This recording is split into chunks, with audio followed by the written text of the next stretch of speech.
going on, parents and teachers, and welcome to Math Help with Miss McCarthy. I'm so excited that you are here today. Just so you know, these episodes are actually powered by teachers and parents of 3rd, 4th, and 5th graders just like you. Now, parents, you know how your child brings home math homework and you're looking at the problem and you're like, oh geez, I don't even know what to do with this. And teachers, maybe you're looking ahead to the next lesson or the next unit like, oh my goodness, how in the world am I going to help my students break this down? That's exactly why I've created these YouTube episodes just for you, and you can submit your problem by going to mccarthymathacademy.com/mathhelp. When you do that, you'll be able to access the entire playlist of videos that I have, plus you'll also be able to submit your questions there. Now we're about to walk through a problem together, and after we do that, I'm going to bring you on over to my website and show you a sneak peek into the members area, where I have tons of video lessons and student guides for the skill that we're working on today, plus other 3rd, 4th, and 5th grade skills. So you're definitely going to want to stay tuned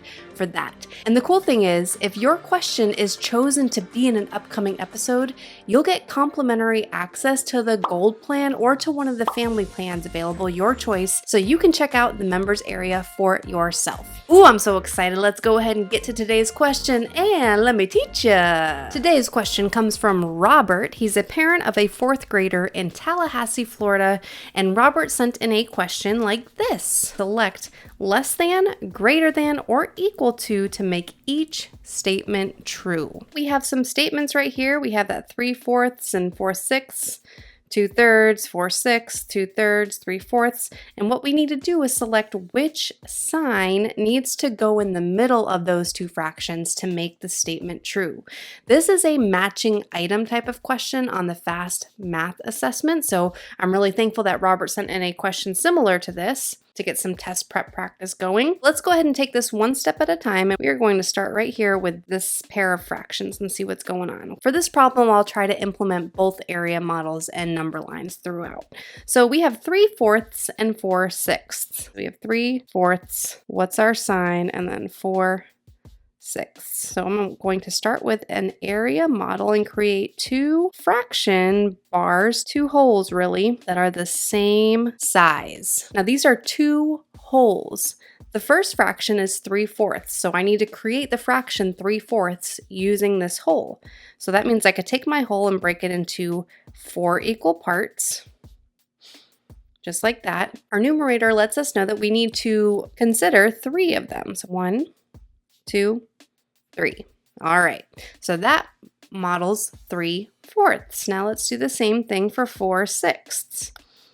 So this time we have 6 equal parts. So I'm going to make, because that's an even number, I can split it in half, and I know I can put 3 parts on this side and 3 parts on this side to make it look like 6 equal pieces. And for this one, we will do 1, 2, 3, 4. Okay, so now if we're comparing these two fractions, we can see that our 3/4 line goes a little bit further than the 4/6 model.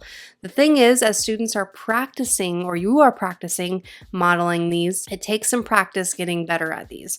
So if it looks pretty close, I like to take it a step further and check by using cross multiplication. Okay, so right now I'm thinking that 3/4 is going to be the greater one. Okay, this is the one I think is greater. Let's double check to make sure. We take our two fractions, we can take it one more step just to make sure and cross multiply. So 4 times 4, that's 16.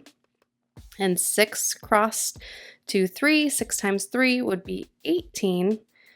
18 is greater than 16, which means that 3/4 is the greater fraction. So 3/4 is greater. Now we need to go find the sign that looks like this. And we have this one right here. So we would just mark that 3/4 is greater than 4/6. Now let's move on to 2/3 and 4/6. We'll bring that one down. Just gonna kind of give this its own little space. 2/3 and 4/6. For this one, I'll go ahead and use a number line to compare. So we create 2 number lines that are the same size. These are fractions less than 1, so we just need going from 0 to 1. And our first fraction is 2/3, which means that the whole is broken into thirds. So that could be like 1/3, 2/3. So there is 2/3. thirds. Now let's do the same thing with 4/6. So we need to have each one broken into sixths. So I know that this will be halfway, which is 3/6. 1/6, 2/6, 3/6, 4/6, 5/6.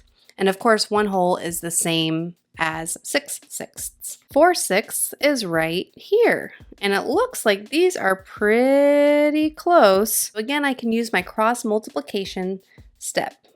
2/3, 4/6, let's cross multiply. 3 times 4 is 12. 6 times 2 is 12.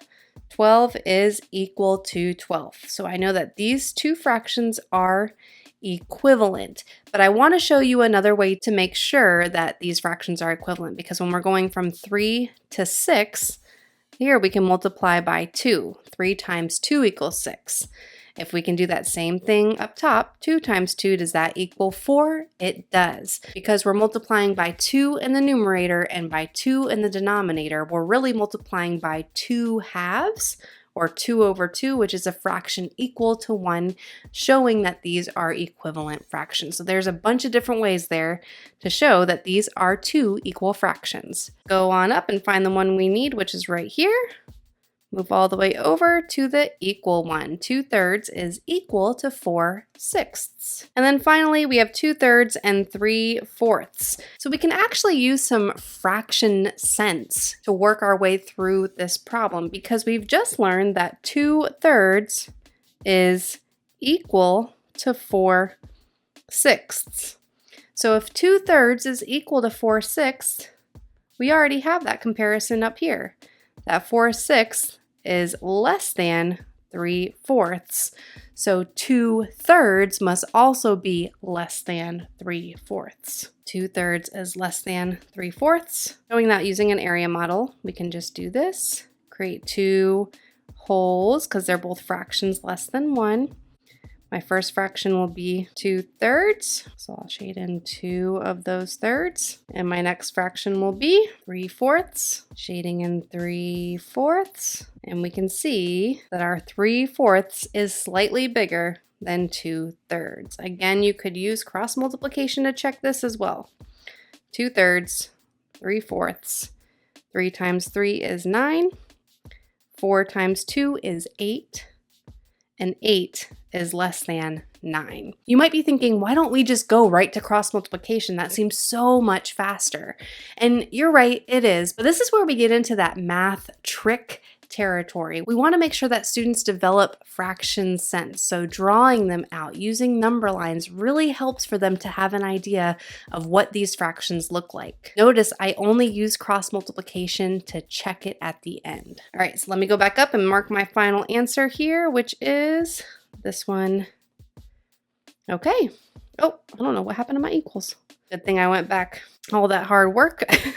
Got to make sure I get it. Okay, so if you are a teacher or a parent and you are thinking, wow, this made a lot of sense, I would love to have some more video lessons for me to practice, or for my students to practice, or for my child to practice at home. So let me show you where you can access plenty more videos. If you notice above, you go to mccarthymathacademy.com/teacher if you're a teacher, or /family if you are a parent. You can learn more about the members areas for both of these plans. They're both very similar, just the teacher membership has access to even more resources, because as teachers, we like to be able to pull more and more things. Video lessons, extra practice pages, mini assessments, all of that stuff. And the family plan is very similar. It just has the video lessons and the student guide. So it's kind of like the bronze version of the teacher plan. I know that's a lot. Just know that whatever you click on, I'm really trying to make it easier for you. So just select your role and go to that website. So now here we are at the members enter here area. Let's imagine that I'm a teacher and I just signed up for one of the memberships for teachers, either the bronze, the silver, or the gold. We're just going to take a look at the bronze resources today, which again, the family plan, same kind of thing, it's just organized by units. All right, so I click on that. This is a 4th grade problem that we went over today. So let's select 4th grade, and we want teachers to select the fraction strand. And we kind of incorporated 2 different benchmarks today, equivalent fractions and plotting, ordering, and comparing fractions. So let me just pop into both so you can see what it looks like. Here we've got equivalent fractions using an area model. You can see the printable student guide on the right side, and the video lesson, you just click play and we'll go through the student guide together step by step. Here you can see the same problem number 1. We're working it out right over here.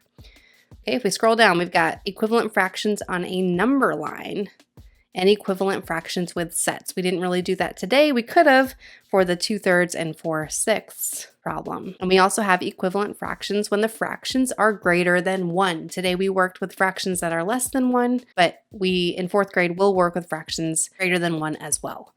If we want to go back to look at the other benchmark that was incorporated in this question today, this video talks about using benchmark fractions. Then we have plotting, ordering, and comparing fractions less than 1, and plotting, ordering, comparing fractions greater than 1. So you can see lots more resources. We just went over one problem today, but inside the members area, there's tons more practice and examples and everything like that. Robert in Tallahassee, thank you so much for providing us with our problem today. I've already hooked you up with your family edition complimentary access, so you can get some more help with fraction equivalence and comparison. And thank you to you for coming and joining me today in this episode. I hope that you found value in it, that it makes more sense on what you're working on, so that way you can go out there and support the students that you work with. If this was helpful, the smallest little thing that you could do, which would be super awesome, is simply to like this video or to share it with somebody that you know. And if you're looking for more episodes like this, make sure that you subscribe. That way you're the first to know when I drop a new video. That's it for today's episode, and I'll see you real soon.